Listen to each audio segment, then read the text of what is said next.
축복합니다. 시간 서로 이렇게 먼저 인사했으면 좋겠습니다. 성령 충만함을 받읍시다. 이렇게 인사하겠습니다. 성령 충만함을 받읍시다. 네, 성령 충만함을 받읍시다. 네, 성령 충만함을 여러분 어떻게 받을 수 있을까요? 성령 충만함을 받는다라는 것은 무엇일까요? 오늘 이 사도행전 2장 오순절 성령 강림 사건을 통해서 조금 더 깊이 있게 이 말씀을 나누면서 또 은혜를 누리길 소원합니다.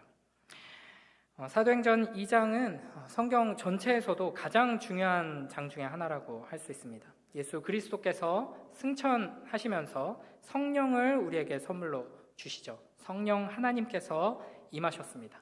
성령의 임재를 통해서 우리는 하나님과 더욱더 친밀하게 교제를 나눌 수 있게 되었습니다. 하나님께서 우리를 성전 삼으셔서 우리 안에 오셨습니다. 그리고 성령의 능력을 힘입어서 교회가 시작되고 초대교회의 성교의 역사가 시작되게 되었습니다. 특히 이 구약 성경의 수많은 예언들이 이 사도행전 2장에서 성취되는 것을 확인할 수 있습니다. 그래서 이 사도행전 2장의 놀라운 역사를 바르게 이해하기 위해서는 구약 성경을 잘 살펴봐야 합니다. 오순절 성령 강림 사건을 오늘 본문이 어떻게 표현하고 있는가, 오늘 이제 바람 같은 소리와 불의 혀라는 이 제목에서 여러분이 유추하실 수 있듯이 오늘 본문은 하늘로부터 급하고 강한 바람 같은 소리가 있었다라고 합니다. 그리고 불의 혀처럼 갈라지는 것들이 보였다라고 합니다. 이 두 가지가 어떤 의미가 있는지를 오늘 살펴보려고 합니다. 바람 같은 소리, 또 불 같은 모습, 이걸 우리가 이제 일반적인 이미지로 그냥 바로 읽고 또 인식되는 대로 생각해 보면 바람은 시원하다 이렇게 생각할 수 있고요. 또 야구에서 바람의 아들도 있고 손자도 있고 막 하잖아요. 빠르다 이런 이미지를 가지고 있죠. 또 이제 제가 어렸을 때는 이제 바람 하면 이제 바람둥이 이런 이미지가 먼저 떠올랐는데 성령이 바람과 같은 소리와 함께 임하셨다 하는 게 어떤 의미일까? 또 불 하면은 우리는 이제 가장 먼저 떠오르는 게 지금 이 시간이 불금이잖아요. 보통 세상 사람들은 불금에 이제 뜨겁게 열정적으로 놀죠. 그런 비슷한 이미지로 불 같은 성령 이렇게 하면 성령님이 불이다. 이거 어떤 의미로 이미지로 이렇게 인식이 되시나요? 열정적이다, 뜨겁다, 이런 이미지로 가장 먼저 떠오르게 될 것입니다. 근데 이런 식으로 그냥 단순히 우리의 경험, 우리의 문화에서 나오는 어떤 이미지로 이해하는 것이 아니라 이 구약적인 맥락 안에서 구약 예언이 성취되는 장면으로서 이 이미지들이 어떤 의미인지를 오늘 살펴보려고 합니다. 사실 실제 오순절 성령 강림 사건 이 시간에 이 장소에서 어떤 방식으로 어떤 소리가 들려오고 불이 어떤 방식으로 어떤 모양으로 나타났나, 이걸 우리가 정확하게 재구성할 수는 없을 것입니다. 그리고 사실 그러한 점들이 중요하지는 않습니다. 제일 중요한 것은 이제 실제 오순절 성령 강림 사건에 어떤 소리가 났나, 불이 어떤 색깔로 어떤 모양으로 나타났나 하는 것이 아니라 성령 하나님께서 급하고 강한 바람 같은 어떤 소리와 불의 혀처럼 갈라지는 어떤 이미지를 통해서 역사하신 이유가 무엇인가, 이와 같은 이미지를 통해서 우리에게 그 사건을 설명하신 의도가 무엇인가, 그걸 파악하는 것이죠. 오늘 오순절 성령 강림 사건을 성경 전체 맥락 속에서 바르게 파악함으로써 오늘날 이 시간에도 우리에게 임재하셔서 역사하시는 그 성령 하나님을 바르게 알고 또 성령의 능력을 힘입고 성령의 역사에 동참하는 복된 우리 모두가 되길 주님의 이름으로 축복합니다. 오늘 4절 말씀 한 번 더 우리 읽어보겠습니다. 시작.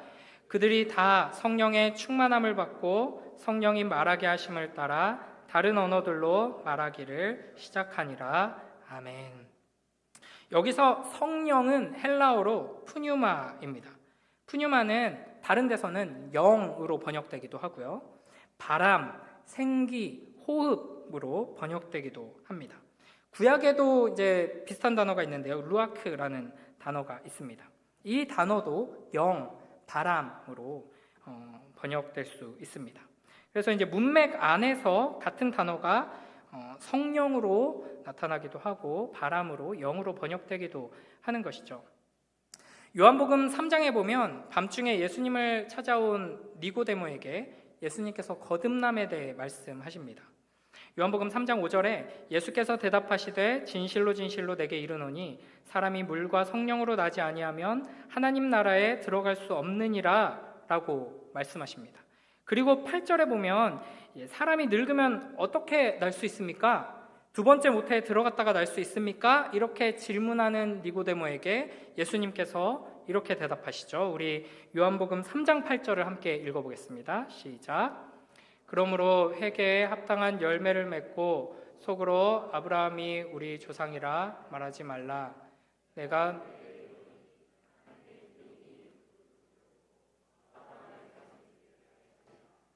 아멘. 뭔가 이상한데요?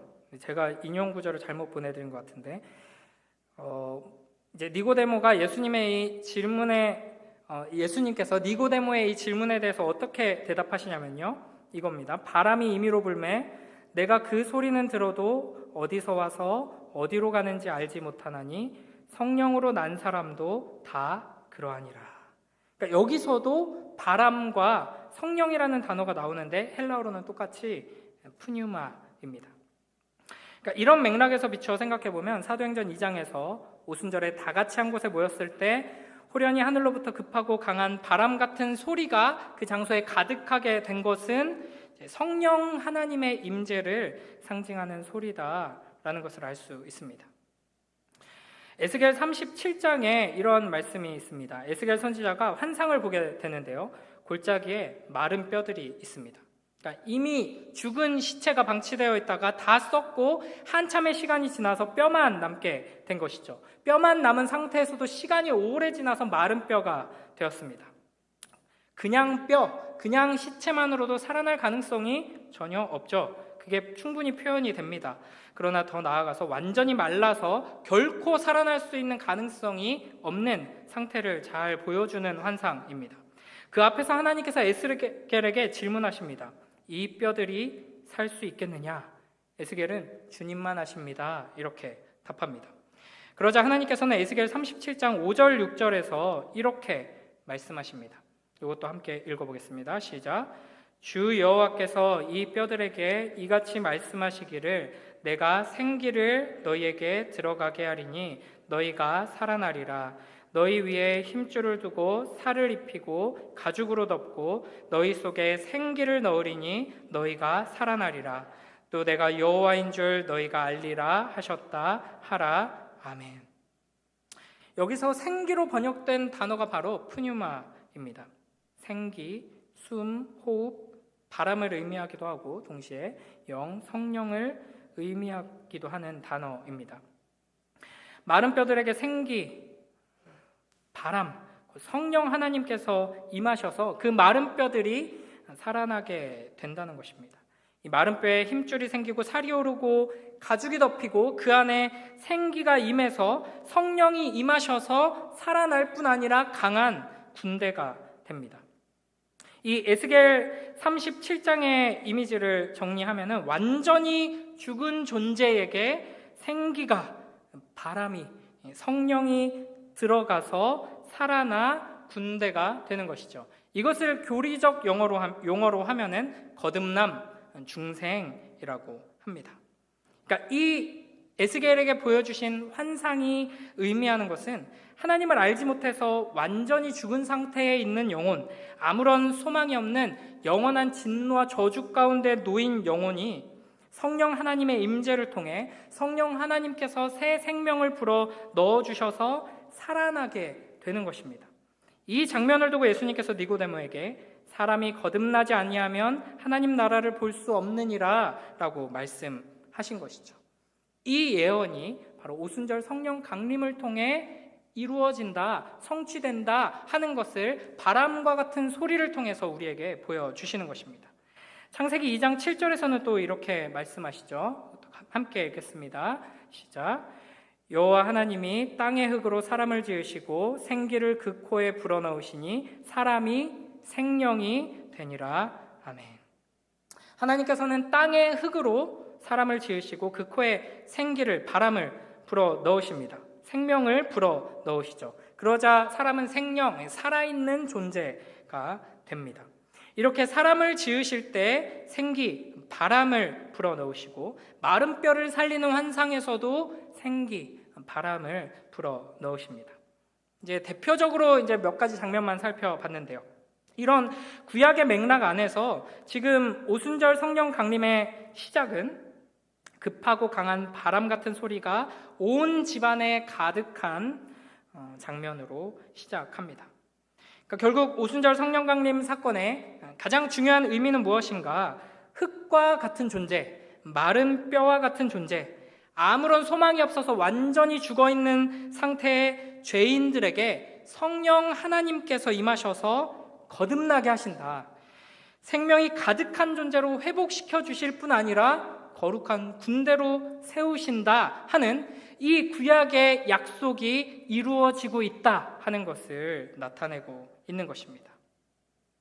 창세기와 에스겔 외에도 구약 성경 여러 곳에 하나님께서 새 생명을 부어주시고 새로운 존재로 회복시키시고 능력의 군대로 세워주신다 하는 놀라운 약속과 예언들의 말씀이 있는데, 이 모든 약속이 사도행전 2장의 오순절 성령 강림 사건을 통해서 성취되고 있는 것이죠. 로마서 6장 4절에서는 이렇게 말씀하십니다. 함께 읽어볼까요? 시작.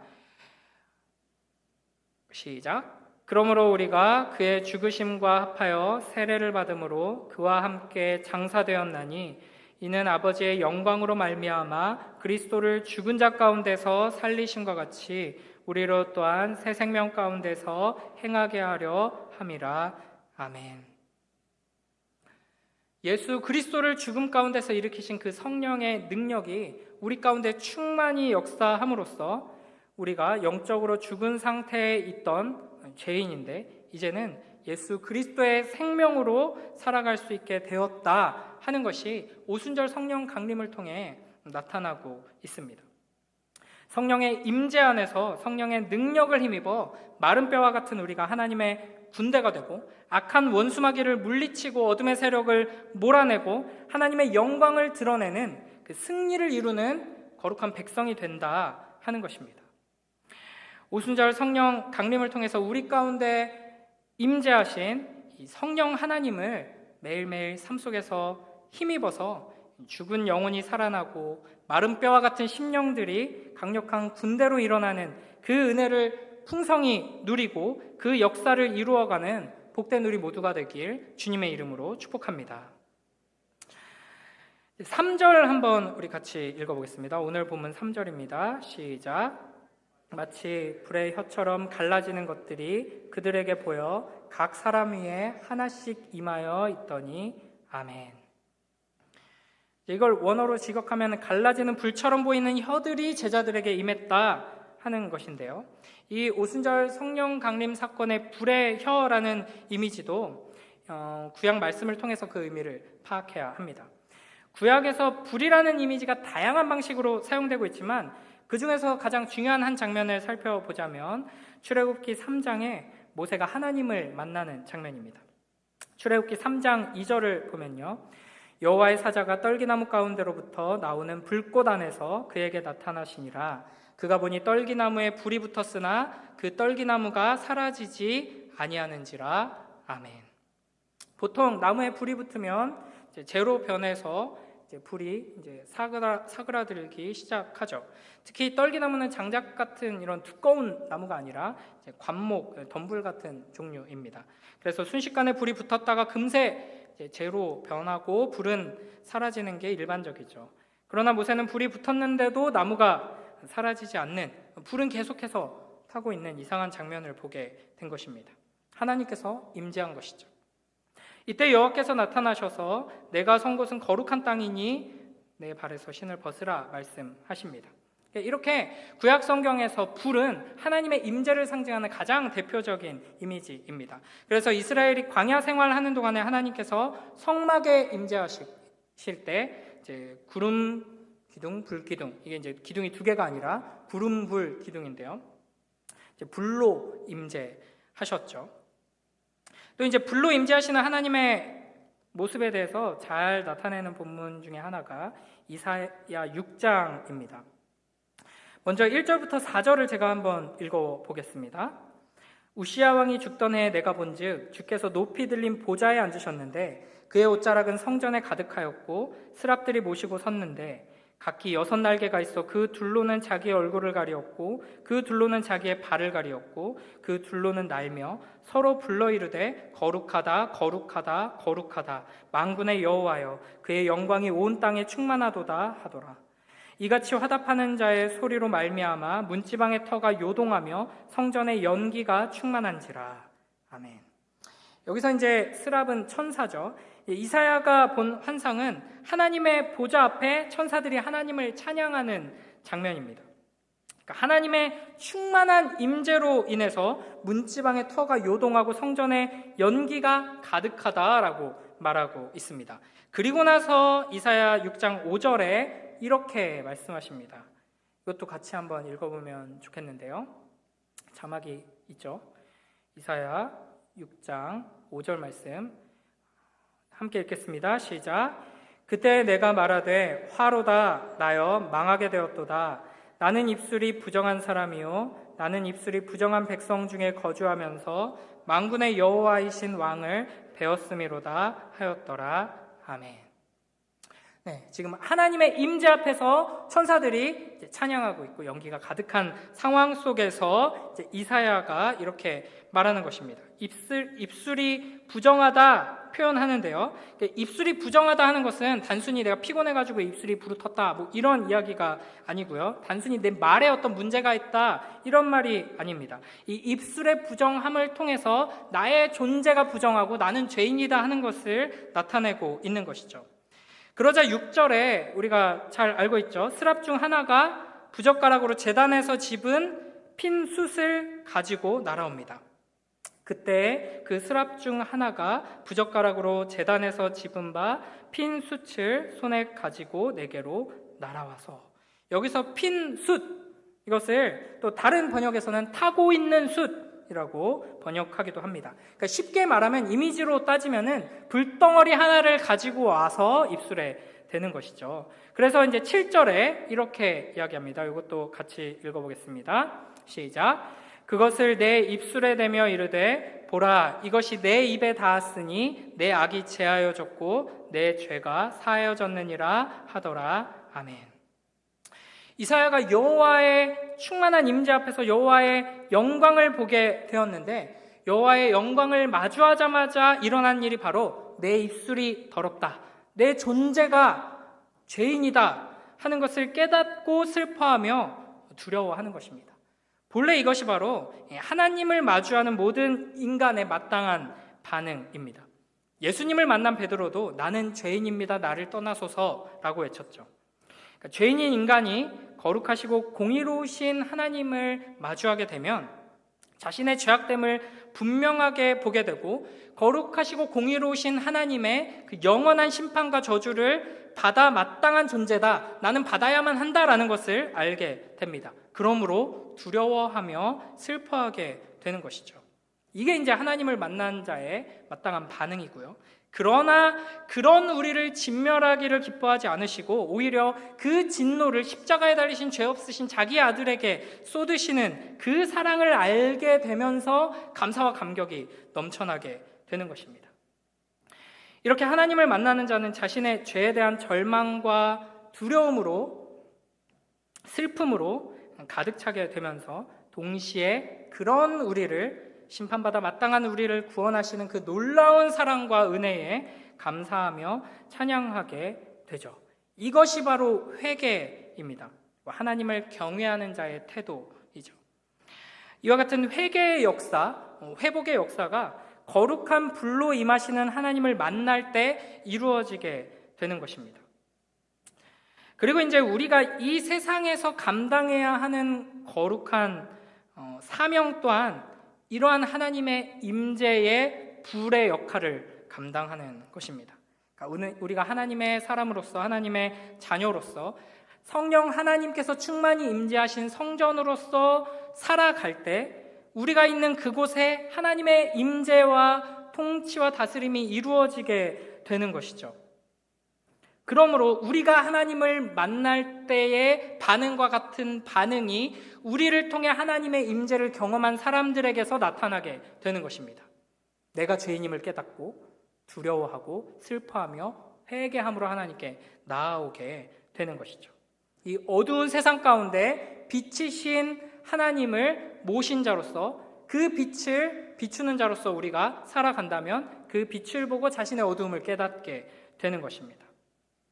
이사야 6장에서는 이러한 하나님의 일하심, 하나님의 존재의 특성을 핀 숯, 불덩어리로 그 이미지로 나타내는 것이죠.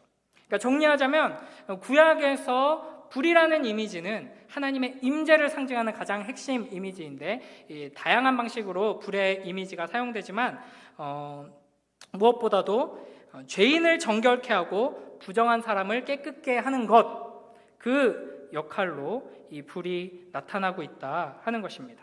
그러니까 우리가 흔히 생각하는 불 타는 금요일, 불 같은 성령 하면 뭔가 열정적이고 막 활기가 넘치고 이런 걸 생각하기 쉽지만 이제 구약적인 맥락에서 생각해 보면 죄를 소멸하는 불, 더러운 것을 태워 없애고 연단에서 불순물을 제거하고 새롭게 하고 더 나은 존재로 회복시키는 완성하는 불, 심판의 불이며 연단의 불이라고 할 수 있습니다.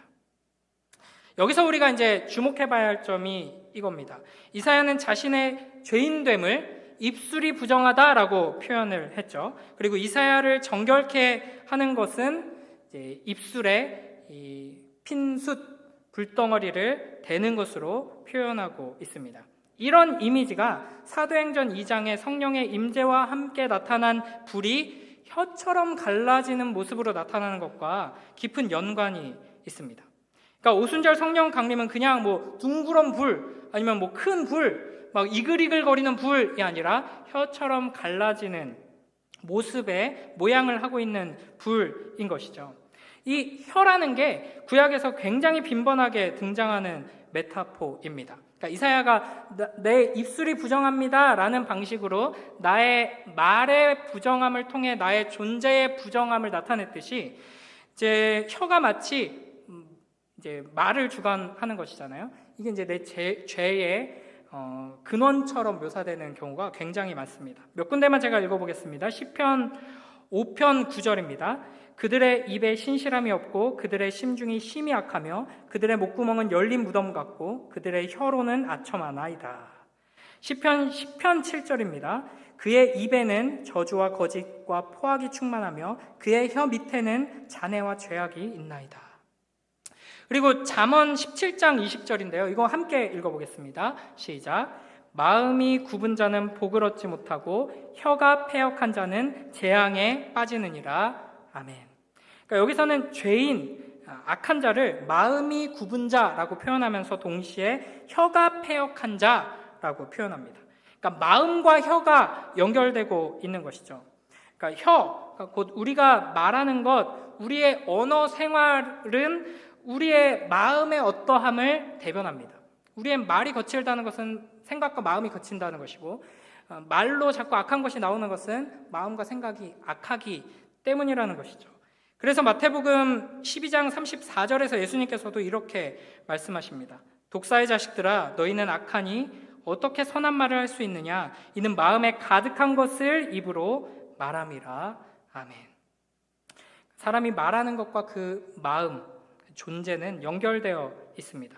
그래서 우리는 입술과 혀로 말로 죄를 많이 짓는데 그래서 우리의 마음속에 죄악이 가득하기 때문이죠. 그러니까 원래 우리의 혀와 입술은 하나님께서 선하게 창조하신 것입니다. 그래서 하나님을 찬양하고 높이고 하나님의 일을 선포하고 또 서로 사랑하고 격려하고 위로하는 데 사용하라고 하나님께서 지으신 것이죠. 그러나 우리는 그렇게 하기보다는 이제 범죄한 이유로 이 입술로 계속해서 불평하고 불만을 내뱉고 하나님을 거역하는 말들, 또 서로를 죽이고 상처 입히는 말들만 하게 됩니다. 그래서 이제 성경의 이런 시편과 잠언의 여러 가지 이제 교훈들은 단순히 이제 말의 힘이 세다, 말 조심을 해야 한다, 이런 교훈에서 멈추는 것이 아니라 우리의 말하는 것을 통해서 우리의 존재가 얼마나 악한지 우리에게 답이 없음을, 우리가 이 말 하나도 제대로 통제하지 못하는 이런 우리의 존재가 얼마나 더러운 상태인지를 철저하게 깨닫도록 지혜를 주십니다. 그러니까 이와 같은 맥락을 기억하면서 오순절 성령 강림 사건에서 하나님의 임재, 정결케 하시는 이 불이 혀와 같은 모습으로 나타난 것이 어떤 의미인지를 정리해 볼 필요가 있습니다. 다시 한번 4절을 보면요, 우리 4절 말씀 한 번 더 읽어보겠습니다. 시작. 그들이 다 성령의 충만함을 받고 성령이 말하게 하심을 따라 다른 언어들로 말하기를 시작하니라. 아멘. 그러니까 에스겔의 환상과 같이 마른 뼈와 같은 우리를 살리시고 군대로 만드시는 이 바람, 이 성령 하나님의 임재, 그리고 이 심판하시고 정결케 하시는 하나님의 임재를 상징하는 그 불로서 성령이 임재하셨는데, 그때 이제 그 성령의 충만함을 받은 이들에게 어떤 일이 일어나는가? 성령의 말하게 하심을 따라 다른 언어들로 말하게 됩니다. 이게 이제 11절에 의하면은 이때 다른 언어들로 말한 것은 이제 다름 아닌 하나님의 큰 일입니다. 하나님의 구원 역사, 복음인 것이죠. 그러니까 우리 안에 죄가 가득하기에, 죄인이기에 우리의 입술로, 혀로 온갖 더러운 말, 하나님을 대적하는 말, 거짓말, 생명의 역사를 거스르고 파괴하는 말이 나오던 그 입들이 이제 새롭게 되어서 성령 하나님의 말하게 하심을 따라서 하나님의 큰 일, 복음을 선포하고 하나님을 높이고 찬양하고 하나님의 영광을 나타내고 하나님의 나라를 세우는 그 말을 하게 된 것입니다. 이것이 바로 오순절 성령 강림을 통해서 초대교회에 나타난 역사이며, 이 시간 우리 가운데 충만히 임하시는 성령 하나님께서 우리를 통해 행하시는 일입니다. 야고보서 3장 2절부터 6절에 보면 이렇게 말씀하십니다. 제가 읽겠습니다. 우리가 다 실수가 많으니 만일 말에 실수가 없는 자라면 곧 온전한 사람이라. 능히 온 몸도 굴레 씌우리라. 우리가 말들의 입에 재갈 물리는 것은 우리에게 순종하게 하려고 그 온 몸을 제어하는 것이라. 또 배를 보라. 그렇게 크고 광풍에 밀려가는 것들을 지극히 작은 키로서 사공의 뜻대로 운행하나니 이와 같이 혀도 작은 지체로 돼 큰 것을 자랑하도다. 보라, 얼마나 작은 불이 얼마나 많은 나무를 태우는가. 혀는 곧 불이요 불의의 세계라. 혀는 우리 지체 중에서 온몸을 더럽히고 삶의 수레바퀴를 불사르나니 그 사르는 것이 지옥불에서 나느니라. 아멘. 여기 아까 2절에서 보면은 말에 실수가 없는 자라면 곧 온전한 자라라고 말씀하십니다. 이것이 이제 구약에서부터 쭉 이어져 오는 혀를 통해서 나의 죄인됨을 나타내는 그 개념이죠. 내 입술이 부정하기 때문에 내 존재가 부정한 겁니다. 이걸 반대로 말하면 내가 이제 말을 통제할 수 있는 존재가 되었다. 내가 이제 하나님을 찬양하고 하나님의 큰 일을 선포하는 이 입술을 가지게 되었다라는 것은 내가 새로운 존재가 되었다는 것을 나타내는 것이죠. 그러니까 말을 통제할 수 있는 사람은 온몸, 생활의 모든 영역, 모든 존재가 이제 바르게 세워진 것이다라는 말입니다. 힘센 말에 재갈을 물려서 그 말을 순종하게 하는 것처럼, 커다란 배가 작은 키로 운행되는 것처럼 혀가 비록 작은 것, 입에서 나오는 말이 별것 아닌 것처럼 보이지만 말을 제어하는 것은 모든 것을 제어하는 것이고, 말을 제어하는 사람이 된다는 것은 온전한 사람이 되는 것이다 라는 의미입니다. 이것을 이제 정리하자면 오순절에 성령 하나님께서 불의 혀와 같은 모습으로 임하셔서 우리의 입술을 정결케 하시고 새롭게 하십니다. 그래서 하나님의 그 큰 일을 깨닫지도 못하고 선포하지 못했던 이들이 감히 세상의 다른 언어들로 하나님의 큰 일을 선포하는 자가 되는 것이죠. 이것이 의미하는 바가 무엇인가?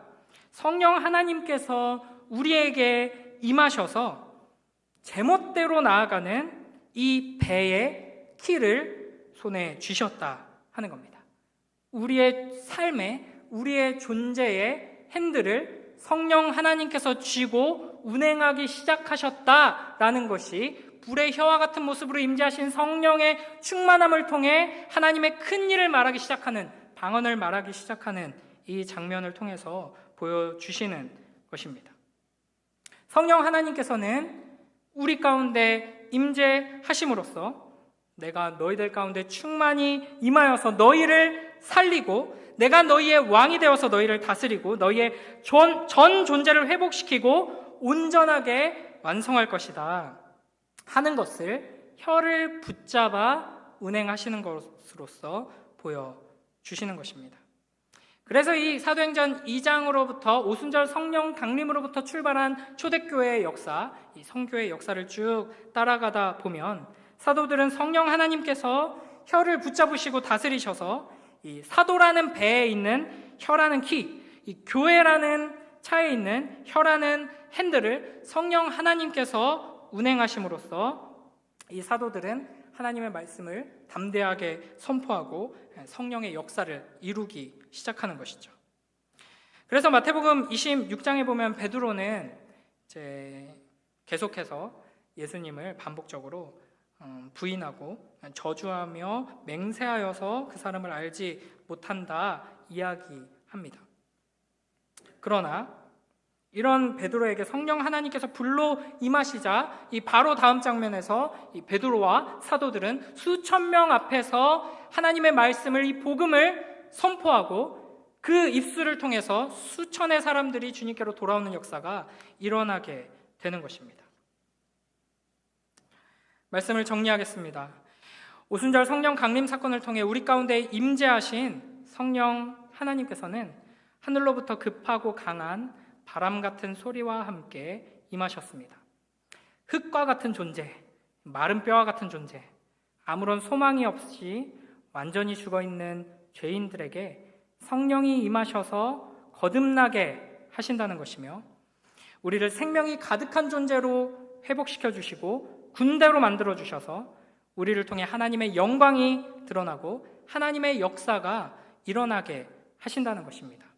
우리 안에 성령 하나님께서 이와 같은 역사를 이루실 것을 기대하며 성령 충만함을 소원하며 더욱더 말씀 앞으로 가까이 나가는 복된 우리 모두가 되길 주님의 이름으로 축복합니다. 또한 성령 하나님께서는 마치 불의 혀처럼 갈라지는 것들이 보이며 임재하셨습니다. 성령의 임재는 단순히 우리의 언어 생활을 바꿔준다, 우리를 담대하고 용감하게 해준다 정도가 아닙니다. 우리에게 어떤 필요한 능력을 주기 위해서 오신 것이 아니고 오히려 우리를 통치하고 다스리시며 우리의 삶과 우리의 모든 생각과 우리의 공동체를 주님께서 주인이 되셔서 주관하시기 위하여서, 그래서 우리를 통해 하나님의 역사를 이루기 위해서 성령 하나님께서 오신 것입니다. 그러므로 우리는 성령을 구할 때 단순히 내가 이거 필요합니다, 이거 주세요, 힘 주세요, 능력 주세요, 지혜 주세요 이렇게 구할 것이 아니라, 이러한 것들을 구해야 하지만 이런 것만 구할 것이 아니라 성령 하나님께서 임하셔서 우리에게 이루고자 하시는 가장 중요한 일, 주님 임하셔서 우리를 다스려 주시옵소서, 우리를 변화시켜 주시옵소서, 우리를 온전하게 하여 주시옵소서, 우리의 말을, 우리의 마음을, 우리의 전 인격을, 우리의 생각과 성품을, 우리의 가정과 우리의 공동체를 성령 하나님께서 충만히 임하셔서 주님께서 친히 핸들을 잡으시고 주님께서 운행하시고 역사하여 주시옵소서라고 기대하며 기도해야 할 것입니다.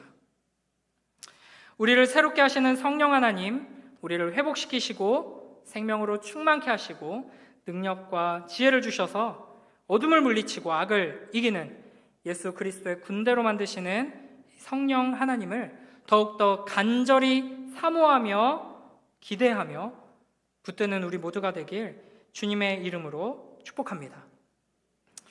성령 하나님을 마치 무당이 귀신을 부리듯이 막 이용하려는 이런 어리석은 태도가 아니라 성령 하나님께서 우리 안에 좌정하셔서 우리를 통치하시고 다스리심으로 우리의 심령과 마음과 생각, 우리의 생활과 가정과 공동체에 하나님의 통치와 다스리심이 온전히 드러나기를, 내 인생을 내 뜻대로 끌고 가는 것이 아니라 성령 하나님께서 의도하시고 계획하신 바대로 성령 하나님의 방식대로 인도하심으로써 나의 삶과 우리의 가정과 우리의 공동체를 통해 초대교회의 이 연약하고 여전히 부족한 사도들과 성도들을 통해 이루어졌던 놀라운 성령의 역사가 우리의 삶과 우리의 공동체를 통해서도 이 시대에 일어나게 되길 주님의 이름으로 간절히 축원합니다.